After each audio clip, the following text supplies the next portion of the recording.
Le secteur aérien mondial encaisse une perte de plus de 60% de son chiffre d'affaires en 2020. Pas de retour du trafic prévu à la normale envisagé avant 2024. Jusqu'à quel point la survie de l'aérien est-elle menacée? Pour piloter cette réflexion, Jean-Louis Barrault, bonsoir. Bonsoir. Vous êtes fondateur d'APG, premier réseau mondial de représentation de compagnies aériennes présentes dans 150 pays.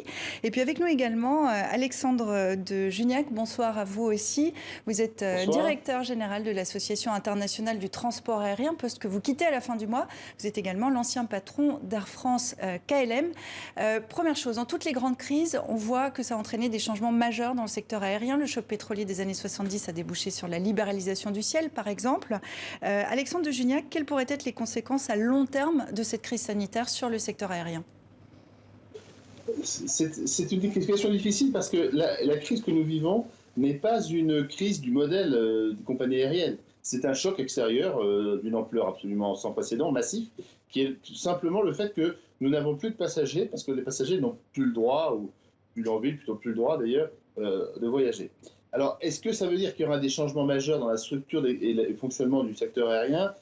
Je n'ai pas tendance à le penser. Je pense qu'on aura toujours deux grands secteurs, le low cost et puis les compagnies historiques, qu'on appelle full service.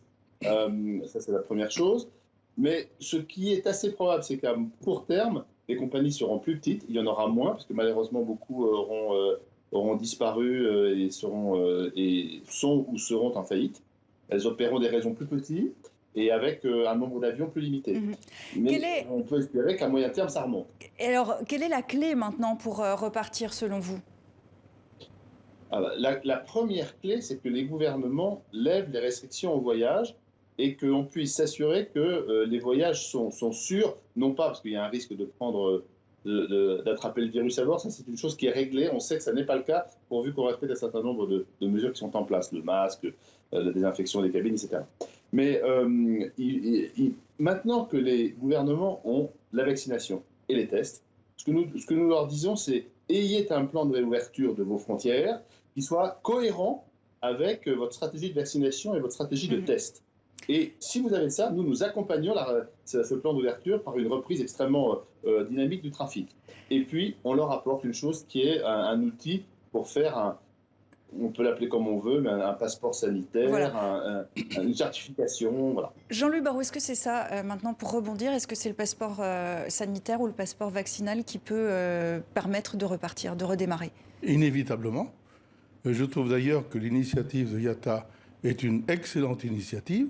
Je regrette beaucoup que les gouvernements ne soient pas emparés de cette initiative pour dire nous allons l'appliquer dans toutes nos relations avec les pays étrangers.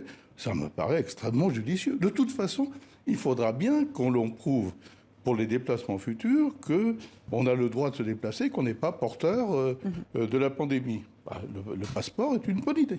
On va prendre un exemple concret dans cette crise sanitaire. Le groupe Air France KLM annonce une perte de 7 milliards d'euros en 2020. La dette est, je crois, de l'ordre de 11 milliards, alors que la compagnie vend un peu plus de 2 milliards en bourse. Je m'adresse à l'ancien patron du groupe. Est-ce qu'on peut se relever d'une telle crise? Écoutez, moi, comme ça, je ne commande jamais la situation des membres de IATA et Air France KLM notamment, et puis d'autant plus que j'en étais l'ancien responsable. Mais j'espère, oui, je pense que la compagnie va se relever. Jean-Louis Barrault, du coup, je vous pose la question à vous. Comment on fait? Les États ont donné 170 milliards de dollars en 2020. Apparemment, il en faudrait encore quelques dizaines. Est-ce que ça peut aider? Est-ce que ça peut suffire? Ou est-ce que c'est un puits sans fond?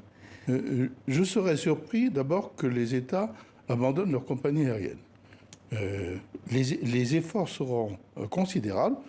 Pour le cas d'Air France, je ne serais pas surpris que l'État remette encore 6 milliards parce qu'il le faudra. Alors c'est des sommes absolument considérables, mais il faut dire que le volume du transport aérien était considérable et que le choc qu'il a frappé est absolument terrible. Et donc, il y aura besoin de ça. Mais est-ce qu'il n'y a pas trop de compagnies aériennes en Europe? C'est un peu ce que disait, je paraphrase, mais c'est ce que disait M. de Gignac tout à l'heure. Il va falloir réadapter aussi. Vous savez, je suis dans ce métier depuis 50 ans. Et depuis 50 ans, on m'explique qu'il y a trop de compagnies aériennes et qu'il va y en avoir de moins en moins. Or, il y en a de plus en plus. Il y a maintenant 1200 compagnies aériennes régulières. Quand j'ai commencé, il y en avait 900. Ça veut dire que le transport aérien est tellement un facteur de prestige, un facteur de puissance, que l'on trouvera toujours des capitaux pour s'installer dans le transport aérien. On va continuer à se projeter, des avions cloués au sol et des pilotes à qui on a coupé les ailes. Certains se convertissent dans le rail. Vous allez voir ce reportage de nos confrères de France Télévisions. L'aérien ne devrait pas retrouver son niveau d'avant-crise avant 2024. Alors que faire de ces milliers de commandants de bord en trop sur le marché? En Suisse, une idée a émergé. Faire des pilotes d'avion, des conducteurs de train. Direction Zurich et sa banlieue enneigée pour trouver l'un des tout premiers à avoir sauté le pas. Le dernier avion que j'ai volé, c'est justement celui-là. C'était l'Airbus 330. Nostalgique? Ouais. Pilote au chômage, Carlos Pringli va signer dans une compagnie ferroviaire où il conduira des trains après 6 mois de formation. Ça, c'est la nouvelle compagnie. La nouvelle vie. La nouvelle vie, ouais. Un changement d'aiguillage qu'il compare à une rupture. C'est comme dans une relation. Si l'autre partie veut rien de toi, alors tu dois prendre ton orgueil et continuer, non? Comme lui, une dizaine d'autres pilotes pourraient sauter le pas avec la bénédiction de leur syndicat. Son porte-parole encourage même les pilotes en CDI à rejoindre le ferroviaire, où il existe une pénurie de conducteurs. Et il ne comprend pas pourquoi sa prise de position pourrait étonner en France.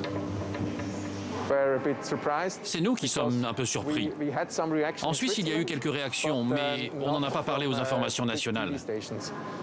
Pour nous, c'est naturel de travailler avec les compagnies sur ce genre de projet. Et on espère que ça pourra inspirer d'autres pays en Europe. Et pourquoi pas la France? Le syndicat de pilotes français n'a pas donné suite à l'invitation. Il faut dire que les rémunérations dans le ferroviaire ne sont pas tout à fait les mêmes entre nos deux pays. Plus de 8 000 € pour un conducteur de train suisse, presque 3 fois plus qu'à la SNCF.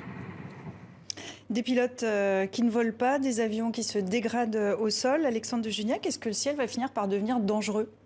Ah non, non. Non, ça, je voudrais vous rassurer sur ce point-là. Comme vous savez, on est le mode de transport le plus sûr. Et ce n'est pas un hasard. C'est une discipline de faire que les compagnies appliquent. Et ça va du président au bagagiste, du commandant de bord au jeune steward, à la jeune hôtesse. Tout le monde est mobilisé pour la sécurité. Et nous, avec IATA, avec l'Organisation civile internationale et avec les compagnies, on a mis en place tout un ensemble de processus pour garantir que les avions sont correctement entretenus au sol et qui sont donc prêts à voler, que les licences des pilotes sont maintenues correctement et qu'ils sont eux aussi prêts à voler, formés comme il le faut. Donc il n'y a pas d'inquiétude à avoir. L'exigence de sécurité est toujours là. Est-ce qu'en sortie de crise, il faut s'attendre en revanche à ce que les prix augmentent, si on se tourne maintenant du côté des clients? C'est assez difficile à dire parce que d'un côté, si l'offre est réduite et si la compétition est moins forte, le risque que les prix augmentent est là. Seulement, il y a deux facteurs inverses. C'est que comme la demande est aussi encore assez faible, ça pèse sur les prix en les tirant vers le bas. Et d'autre part, des compagnies ont beaucoup besoin de faire revenir des passagers à bord et donc elles font plutôt des efforts de promotion. Donc, quand on additionne tout ça, je pense que les prix resteront sages. On peut avoir des destinations, ils vont augmenter, d'autres, ils vont baisser, mais globalement, ça devrait rester ça. L'autre inconnu, Jean-Luc Barrault, c'est comment les passagers vont réagir. Est-ce qu'ils vont reprendre l'avion? Quel est votre pronostic? Je pense que dès qu'on leur ouvre les frontières, ils vont se précipiter dans les avions.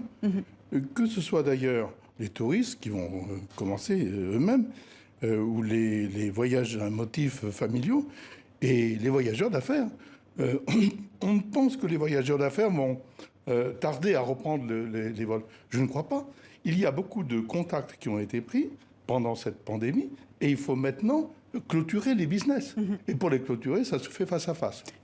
Question qu'on va se poser maintenant, mais est-ce une bonne chose? Puisqu'avec la pandémie, la pollution induite par le transport aérien a été réduite au moins des 3/4. Est-ce que la crise, Alexandre de Juniac, va reléguer au second plan les préoccupations environnementales? Non, encore une fois, là c'est une préoccupation qui est majeure et que nous avons pris à bras-le-corps depuis maintenant une douzaine d'années. On a des engagements de réduction de notre impact, de nos émissions de CO2 qui sont considérables, qui sont très très ambitieuses. Lesquelles? Ces engagements sont maintenus, on ne les a pas abandonnés et nous réfléchissons même à les accroître dans les mois qui arrivent. Comme on est des gens sérieux, on fait ça sérieusement. Et pour conclure, vous parlez d'engagements, lesquels pour être concret? Alors, il y en a 3. Entre 2009 et 2020, on réduisait les émissions par passager de 1,5%, on a été au-delà de ça. À partir de 2020, toute la croissance est neutre en carbone, c'est-à-dire qu'on compensera les émissions carbone, on essaiera de les réduire, et en 2050, on aura divisé nos émissions carbone par rapport à l'année 2005 par 2, tout en ayant cette croissance gigantesque du trafic que nous escomptons. Donc c'est très très ambitieux, c'est immense, et ces engagements ont été pris il y a 12 ans. On n'a pas attendu d'être sous pression ou d'être désigné des cibles faciles. Je rappelle que le transport aérien émet 2% des émissions de CO2. C'est peut-être trop, mais c'est 2%. D'un mot pour conclure, Jean-Louis Barrault, est-ce que vous êtes optimiste? Ah, mais évidemment, on peut être optimiste sur le transport aérien. Et je crois que le transport aérien, on lui fait un procès très injuste, en particulier sur le procès écologique. C'est quand même l'un des secteurs économiques qui a fait le plus d'efforts et qui a ça dans son ADN. Plus le transport aérien sera écologique et plus il sera rentable. Tout le monde a compris ça dans le transport aérien. Donc, il n'y a aucun doute qu'on a un grand futur. N'en doutons pas. Jean-Louis Barrault, merci beaucoup d'avoir été avec nous. Et merci à vous aussi, Alexandre de Juniac, d'avoir été avec nous dans 64 minutes. Je vous dis à très bientôt à tous les deux. Merci beaucoup.